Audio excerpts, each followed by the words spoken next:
Mega goal 5.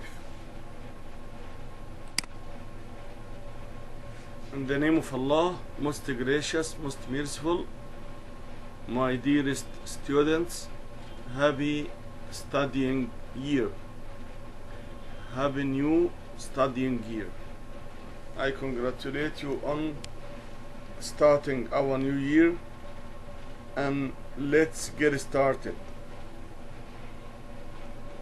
Our first unit is entitled Why 2 is better than 1.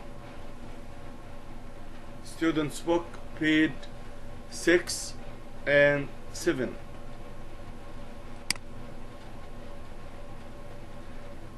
Listen and discuss.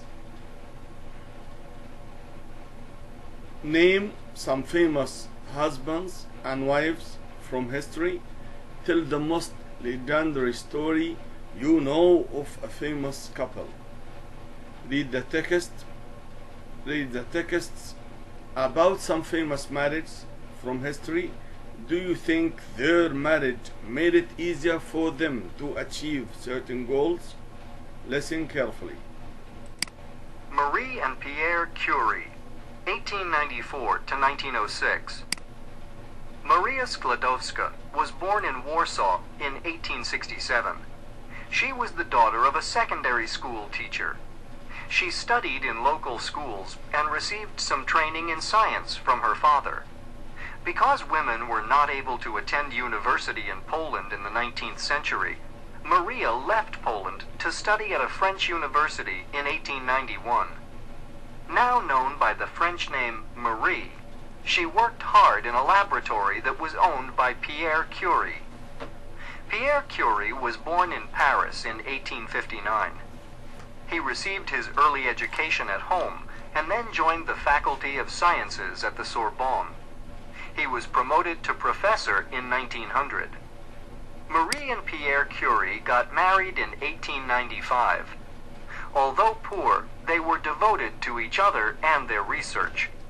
Their studies of radioactive substances were carried out under difficult conditions. Their laboratory facilities were hardly adequate, and they had to do a lot of teaching to earn a living. In 1898, the couple discovered the elements polonium and radium.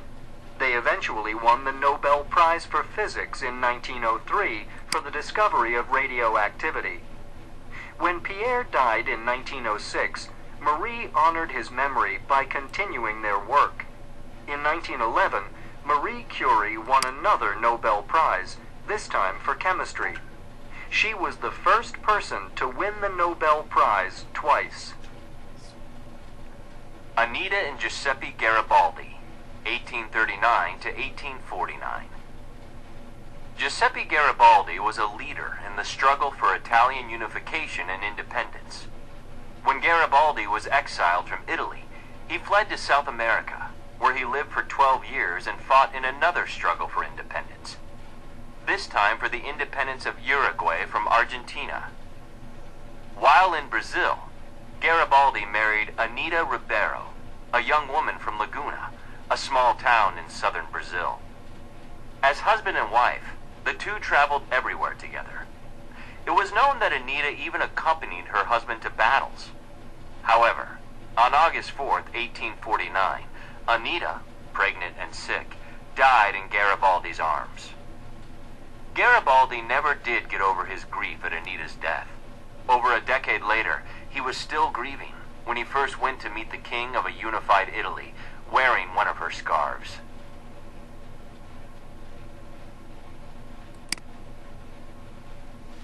Now it's time to check your understanding. Listen to the passage again and discuss. Vocabulary.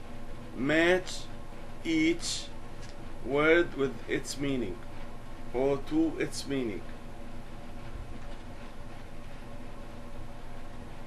Numbers from 1 to 6 with letters from A to F.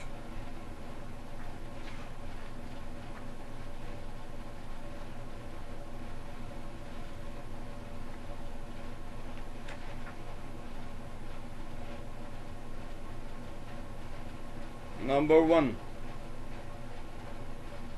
devoted, exiled, fled,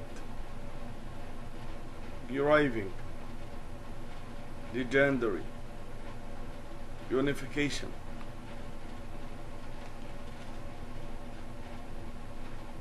A, bringing together, ran away, dedicated, famous,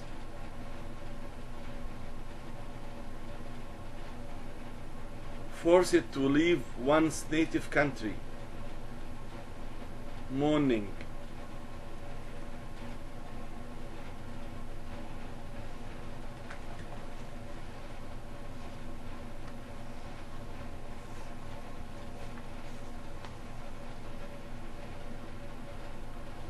yeah. Can we check our answers? Okay, let's check. Number 1, the word devoted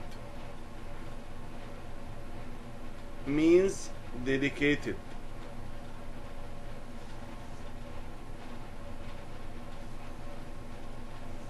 Number 2, exiled, forced to leave one's native country.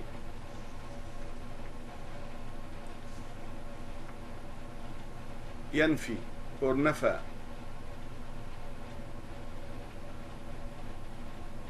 Next, fled, to run away, يهرب.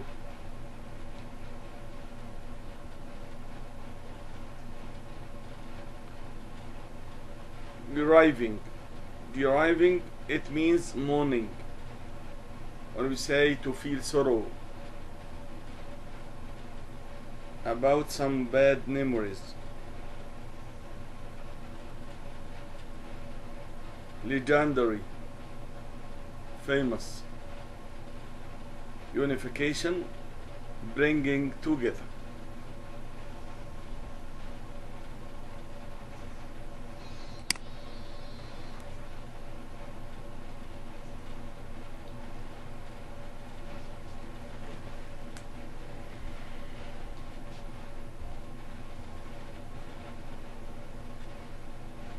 Comprehension, answer the questions about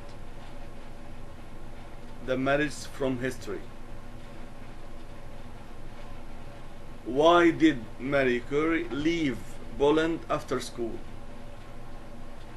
Okay, because women were not able to attend university in Poland. Number 2, why were conditions difficult for Mary and Pierre? They had to work long hours in order to earn a living. يكسب قوت عيشه. And their laboratory didn't have a lot of facilities. Number 3, which discovery made them famous? The discovery of radioactivity made them famous.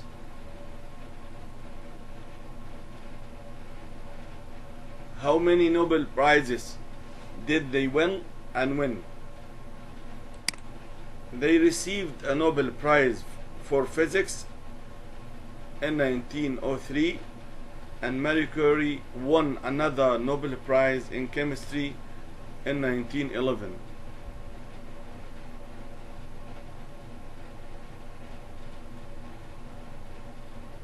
Where did Garibaldi go after he fled Italy? What happened to him there? He went to South America. He went to South America and fought for the independence of Uruguay, where we say he met Anita there. He went to South America and fought for the independence of Uruguay. He met Anita there.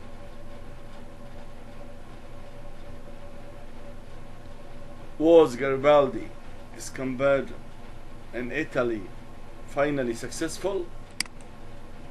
Yes, it was. He also met the first king of a unified Italy. Try to read the passage again and check your answers. See you next time. Thanks for listening, and next time we'll meet again. Goodbye.